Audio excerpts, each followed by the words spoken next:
El mundo posmoderno sufre de una crisis de identidad. No sabemos quiénes somos y no sabemos quién es Cristo. En la posmodernidad, todo es relativo. Alguien dijo, nada es verdad, nada es mentira, todo depende del cristal a través del cual se mira. En la década pasada, cuando el posmodernismo entró en aumento, comenzaron a surgir conferencias y seminarios con títulos que terminaban con la frase «En un mundo posmoderno».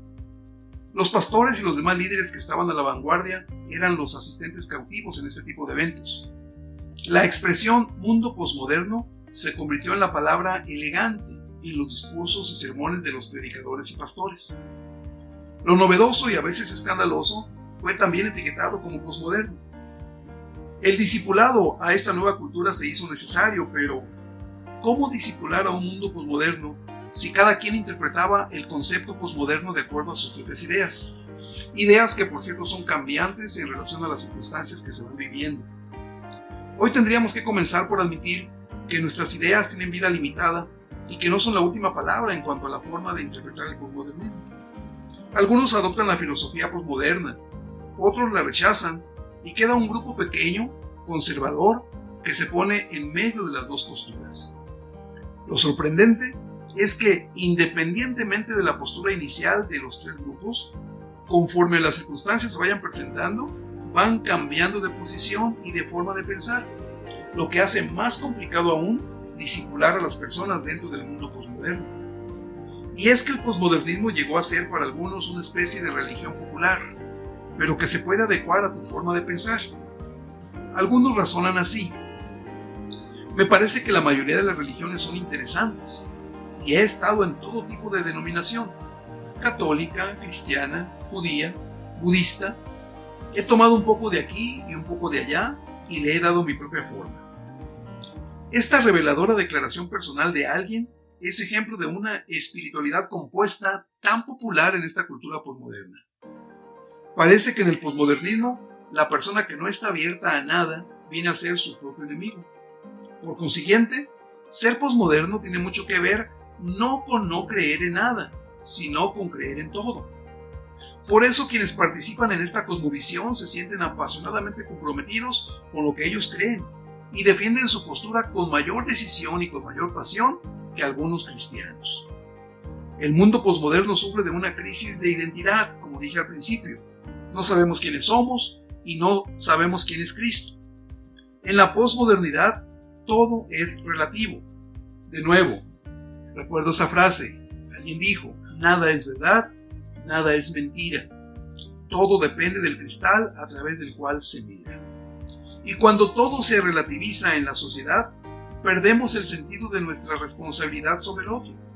Vivimos vidas marginadas, egoístas, solitarias, donde lo importante soy yo y los demás ya no cuentan. Todo esto hace que la gente que nos observa no vea a Cristo reflejado en nosotros. Ante esto surge la siguiente pregunta. ¿Qué Cristo estamos presentando los cristianos posmodernos? ¿Un Cristo que te importa o un Cristo que no te importa tanto? El cristiano posmoderno muestra una religiosidad unida a la incredulidad. La descripción que el Evangelio de Lucas hace de Zacarías es bastante positiva. Se nos dice que era un sacerdote. Como sacerdote era un buen conocedor de las Escrituras. El pasaje también nos indica que era justo ante Dios y su conducta, su testimonio, era intachable ante los ojos de la gente que le conocía. Tanto él como su esposa eran buenos cumplidores de los mandamientos de Dios. Zacarías y su esposa Elizabeth no podían tener hijos.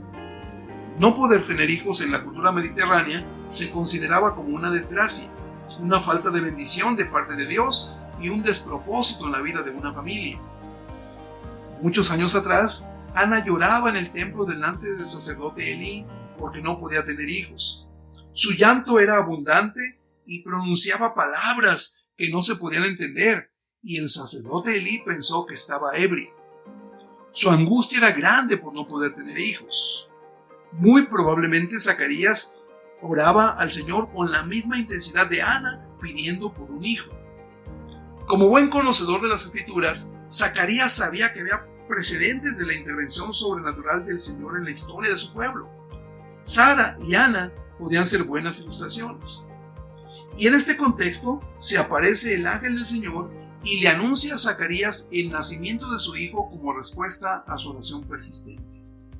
Le indica que éste será grande a los ojos de Dios y hará que muchos de sus compatriotas vuelvan sus vidas hacia el Señor, y que prepararía al pueblo para el recibimiento de tan esperado Mesías.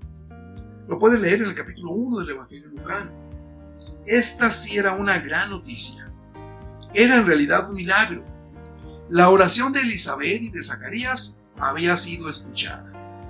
A pesar de su trayectoria, de su conocimiento de la palabra de Dios y de su oración, Zacarías responde como un auténtico racionalista descreído, argumentando con el ángel que aquello no era posible desde un punto de vista natural y biológico.